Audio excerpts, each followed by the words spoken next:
मैंने तो आप लोगों को पहले ही बताया था कि भाजपा की बड़ी ऐतिहासिक जीत होगी।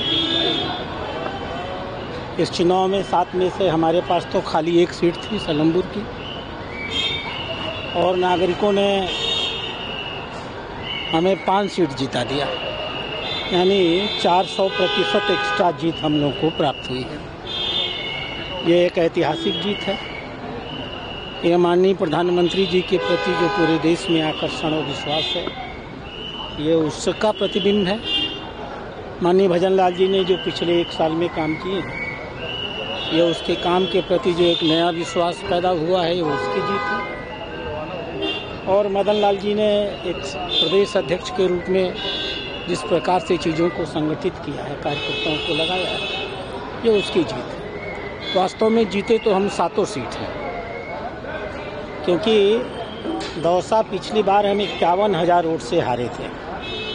हमारी और कांग्रेस की जीत का जो अंतर था वो तकरीबन 51,000 था, 50,949 वोट, और इस बारी वो अंतर 2,300 वोट तक सिमट गया है।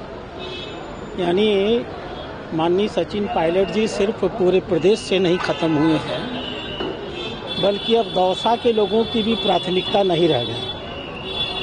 किसी तरह से उनके ऊपर दौसा के लोगों ने दया की है, जो उनको 2,200 की वोट दिलवा दी। रौत के बारे में भी मैंने आपको पहले बताया था कि लोगों के मन में बहुत गुस्सा है, और आपने देखा पिछला चुनाव हमने 70,000 वोट से हारा था, और ये चुनाव बमुश्किल हमने 20-22,000 की वोट से हारने का काम किया।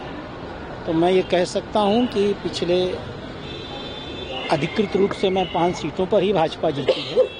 जीत हमारी दौसा में भी ठीक है, जो 1 वोट से भी हारता है वो भी हारता है, लेकिन दौसा में भी हम जीत के ही निकले हैं।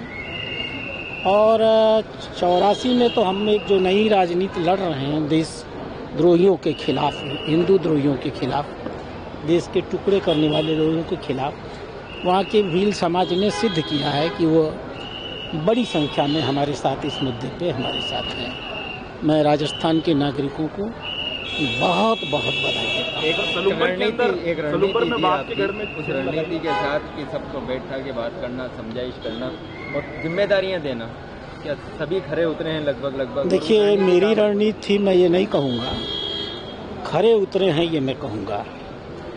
मैं इस बात की मेरे अंदर बहुत खुशी है कि चाहे वो मुख्यमंत्री हों, चाहे वो उनकी मंत्रिमंडल के सदस्य हों, चाहे वो प्रदेश की टीम के लोग हों, चाहे जिन लोगों को टिकट नहीं मिला वो भी, भारतीय जनता पार्टी में किसी प्रकार का कोई विद्रोह नहीं हुआ है।